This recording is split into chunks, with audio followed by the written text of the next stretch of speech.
दोस्तों, क्या आप जानते हैं कि आपका खाना आपके पेट के अंदर सच में पच भी रहा है या असल में वो पड़े पड़े सड़ रहा है? शायद आपके पास इसका 100% गारंटेड जवाब ना हो, लेकिन शायद आप ये जरूर जानते होंगे कि हम में से अधिकतर लोग आज के वक्त में अक्सर लेजी, अनप्रोडक्टिव और ऐसा फील करते हैं जैसे हमारे अंदर एनर्जी ही ना बची हो कुछ भी काम करने की। हमारा ब्रेन तो प्रोडक्टिव और एनर्जाइज्ड रहना चाहता है, लेकिन अफसोस हमारी बॉडी हमारा बिल्कुल भी साथ नहीं देती और फिर हम सीधा लग जाते हैं अपने माइंड, थिंकिंग और काम या स्टडी करने के तरीके को चेंज करने में, जबकि इसकी रूट कॉज कुछ और ही होती है। यानी अधिकतर समय इसकी प्रॉब्लम आपका माइंड या बाहर का वेदर नहीं होता, बल्कि आपका पेट और डाइजेस्टिव सिस्टम भी होता है। दोस्तों, रिसर्चर्स और डॉक्टर्स हम ह्यूमंस के पेट को हमारा सेकंड ब्रेन भी कहते हैं, और वो इसलिए क्योंकि हम कैसा खाते हैं, कब खाते हैं, किस तरह से खाते हैं, ये सब हमारे मूड, लाइफ और हम डेली कैसा परफॉर्म करेंगे, इन सब चीजों को डायरेक्टली रोज अफेक्ट करके डिसाइड करता है कि हमारा दिन कैसा जाएगा। worlddata.info की एक रिपोर्ट के अकॉर्डिंग इंडिया में ऑन एन एवरेज बहुत ही कम लोग 70 साल की उम्र से ज्यादा जी पाते हैं और शायद ही कोई 100 साल से ज्यादा जीता है। इवन आपने देखा होगा पिछले कुछ सालों से तो यंग लोगों की कम उम्र में ही डेथ हो रही है, लेकिन वहीं जापान के ओकिनावा शहर में लोग 100 साल की उम्र से भी ज्यादा नॉर्मली जीते आ रहे हैं और अपने बुढ़ापे में भी वो एनर्जाइज्ड फील करते हैं। इसीलिए यहाँ ऐसे बहुत ही कम लोग हैं जो 100 साल से कम जीते हैं, और इसका सीक्रेट वो अपने खाने के तरीके और फिजिकली एक्टिव रहने को बताते हैं। आइए हम जानते हैं कि यहाँ के कल्चर में लोग ऐसा क्या खाते हैं और कैसे खाते हैं जिससे ये लोग बाकी दुनिया के मुकाबले ज्यादा खुश और लंबा जीते हैं और 80 साल की उम्र में भी एक 20 साल के जवान पर्सन की तरह एनर्जी के साथ काम करते हैं। तो उसके लिए हमें सबसे पहले ये समझना होगा कि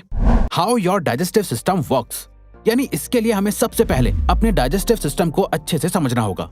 दोस्तों, डाइजेस्टिव सिस्टम उन ऑर्गन्स के कलेक्शंस को कहा जाता है जो खाने को चबाने से लेकर पचाने में मदद करते हैं। डाइजेस्टिव सिस्टम गैस्ट्रोइंटेस्टिनल ट्रैक्ट से मिलकर बनता है, जिसमें फूड पाइप यानी एसोफेगस, इंटेस्टाइन्स, लिवर, पैंक्रियास और गॉल ब्लैडर शामिल होते हैं। गैस्ट्रोइंटेस्टिनल ट्रैक्ट मुंह से लेकर एनस तक के रास्ते को कहा जाता है। दोस्तों, गैस्ट्रोइंटेस्टिनल ट्रैक्ट के बीच आने वाले सभी ऑर्गन्स हॉलो यानी खोखले होते हैं, जिसकी मदद से ही खाना मुंह से लेके एंड पॉइंट तक पहुंचता है और हमारे खाने का डाइजेशन शरीर में खाने के एंटर होते ही शुरू हो जाता है। दोस्तों, ये प्रोसेस कॉम्प्लेक्स और इजी दोनों ही होता है, लेकिन ये नॉर्मली होता बेसिक 6 स्टेप्स में ही है, जिसमें स्टेप 1 होता है आपका माउथ, यानी डाइजेस्टिव प्रोसेस असल में मुंह में खाना एंटर होते ही शुरू हो जाता है। जैसे ही आप खाने को चबाने लगते हैं, आपका सैलिवरी ग्लैंड सलाइवा प्रोड्यूस करने लगता है। सलाइवा एक तरह का डाइजेस्टिव जूस होता है जिसे लार भी कहा जाता है, और इस सलाइवा के अंदर खाने में मौजूद स्टार्च को ब्रेक डाउन करने वाले एंजाइम्स मौजूद होते हैं, जो आपके खाने का मॉइस्चर बढ़ा देता है और खाना इजीली आपके एसोफेगस से रिलीज हो जाता है। नाउ, जब आप एक बार खाने को चबा लेते हैं और अपने एसोफेगस से रिलीज करते हैं, तब स्टेप 2 में पेरिस्टल्सिस की मदद से खाना एसोफेगस से होते हुए आपके पेट यानी आपके स्टमक में पहुंच जाता है। पेरिस्टल्सिस एसोफेगस में होने वाले मसल कॉन्ट्रैक्शन को कहते हैं, जिसकी मदद से ही खाना पेट में पहुंचता है। अब स्टेप 3 में जब आपका खाना आपके पेट में पहुंच जाता है, तब आपके पेट में कुछ एंजाइम्स रिलीज होते हैं, जैसे हाइड्रोक्लोरिक एसिड, म्यूकस और पेप्सिन। इन्हें गैस्ट्रिक जूसेस भी कहा जाता है। ये तीनों एंजाइम्स एक दूसरे के लिए कॉम्प्लीमेंट्री होते हैं, जो एक दूसरे के बिना अपना काम नहीं कर सकते। जैसे पेप्सिन खाने में मौजूद प्रोटीन को डाइजेस्ट करने में मदद करता है, लेकिन पेप्सिन की वजह से ही पेट का पीएच लेवल कम हो जाता है। इसीलिए पेट के पीएच को बढ़ाने और पेप्सिन को अच्छे से काम करने के लिए एक एसिडिक मीडियम की जरूरत होती है, जिसे हाइड्रोक्लोराइड एसिड कहते हैं। ये एसिड भी आपके स्टमक के अंदर ही बनता है। आपको बता दें कि हाइड्रोक्लोराइड एसिड बहुत ही ज्यादा स्ट्रॉन्ग एसिड होता है, जो पेट में परेशानी कर सकता है। इसीलिए स्टमक में म्यूकस नाम का एंजाइम भी रिलीज होता है। म्यूकस किसी सेल मेम्ब्रेन की तरह पेट को चारों तरफ से कवर कर लेता है। पेट में जलन और छाले यानी अल्सर जैसी परेशानियां भी इन्हीं एंजाइम्स के इम्बैलेंस की वजह से होती हैं। जब तीनों एंजाइम्स खाने के साथ मिक्स हो जाते हैं, तब इन्हें काइम कहा जाता है और इसके प्रोसेस को चर्निंग एक्टिविटी कहा जाता है। इस चर्निंग एक्टिविटी को करने के लिए पेट श्रिंक और एक्सपैंड होता रहता है। अब बारी आती है स्टेप 4 की, यानी आपके एक्सेसरी ऑर्गन्स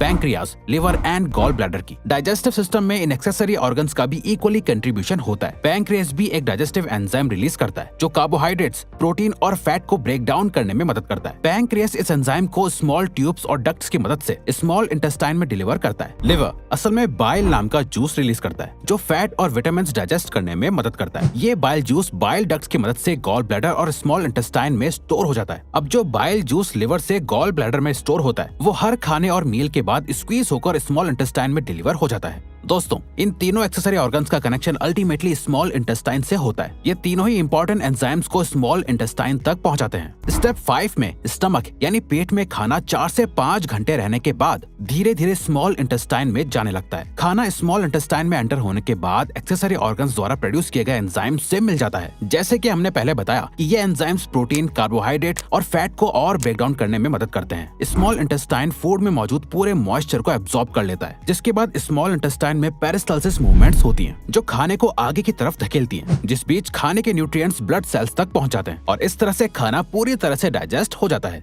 स्टेप 6 में दोस्तों, जो भी खाना स्मॉल इंटेस्टाइन में डाइजेस्ट नहीं हो पाता है वो लार्ज इंटेस्टाइन में डिलीवर हो जाता है। लार्ज इंटेस्टाइन में बैक्टीरिया होता है जो बचे हुए खाने को ब्रेक डाउन करता है और इस तरह से अल्टीमेटली वेस्ट का प्रोडक्शन होता है। तो दोस्तों, अब तक हमने खाने और डाइजेस्टिव सिस्टम के बारे में डिटेल में अच्छे से समझ लिया, लेकिन शायद अब आप सोच रहे होंगे कि जब ये प्रोसेस प्री डिफाइंड होता है, यानी पहले से ही डिसाइडेड होता है, तो लोगों को डाइजेशन में परेशानी क्यों होती है? दरअसल ऐसा लोगों की बैड ईटिंग हैबिट्स की वजह से होता है, जिसके बारे में अब हम आपको बताएंगे और साथ ही इसको आज इसे ठीक करने का बेस्ट सोल्यूशन भी देंगे। तो दोस्तों, आपका डाइजेस्टिव सिस्टम कुछ बैड ईटिंग हैबिट्स की वजह से खराब हो जाता है, जैसे कि खाने को अच्छे से ना चबाना, बिना फाइबर वाला खाना खाना, खाने के तुरंत बाद लेट जाना या सो जाना, खराब और प्रोसेस्ड खाना खाना, बाहर का जंक फूड खाना। और इतना ही नहीं बल्कि इसके अलावा डाइजेस्टिव सिस्टम कुछ खाने से अनरिलेटेड चीजों की वजह से भी खराब हो जाता है, जैसे ज्यादा stress, anxiety, chronic medical condition, particular तरह की मेडिसिन से और भी कई रीजंस। दोस्तों, जब आपका खाना सही से पचता नहीं है तो वो आपके ही पेट में सड़ता रहता है, जिससे आपको डाइजेशन से रिलेटेड अनगिनत प्रॉब्लम्स होने लगती हैं। अब इसे कैसे ठीक करना है, आइए जान लेते हैं। 6 best tips for a good and improve digestion.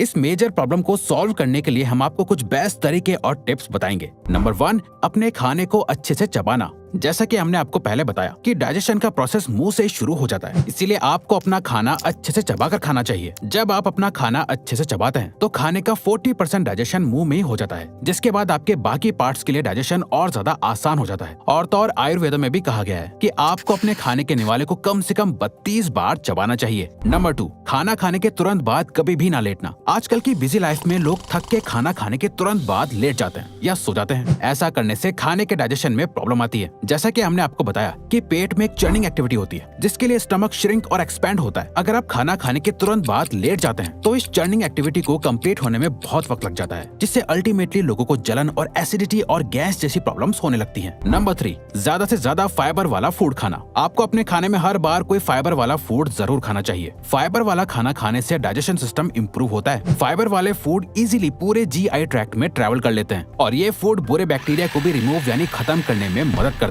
Number 4, खाना खाते वक्त बहुत कम पानी पीना। आपने सुना होगा कि खाना खाने के तुरंत बाद पानी नहीं पीना चाहिए। ये सही बात है, क्योंकि पानी पीने से पेट में बनने वाले एंजाइम्स डाइल्यूट हो जाते हैं, जिससे अल्टीमेटली डाइजेशन पर फर्क पड़ता है। इसीलिए खाना खाने के 30 मिनट्स बाद ही आपको पानी पीना चाहिए। नंबर 5, प्रोसेस्ड और जंक फूड को बिल्कुल भी नहीं खाना चाहिए। दोस्तों, जंक फूड हमारे डाइजेस्टिव सिस्टम के लिए बहुत ही ज्यादा हार्मफुल होते हैं, क्योंकि इन जंक और प्रोसेस्ड फूड में किसी भी तरह के न्यूट्रिएंट्स या विटामिन नहीं होते हैं, जिस वजह से इन्हें डाइजेस्ट करने के लिए आपकी बॉडी को अपनी एनर्जी और न्यूट्रिएंट्स इस्तेमाल करने पड़ते हैं। इसको आप इस इक्वेशन से समझ सकते हैं, more processed food is equal to less energy for you. Number 6, daily exercise. दोस्तों, डेली एक्सरसाइज हर चीज के लिए बेनिफिशियल होती है। एक्सरसाइज करने से आपकी बॉडी का ब्लड सर्कुलेशन अच्छा होता है, जिससे बॉडी में फ्रेशनेस आती है, digestion, physical and mental health सही रहती है और स्ट्रेस एंड एंजाइटी लेवल भी कम हो जाता है, जो अल्टीमेटली फूड डाइजेशन में मदद करता है और इससे आप यंग और डेली एनर्जाइज्ड भी रहते हो। तो ये वीडियो यहीं खत्म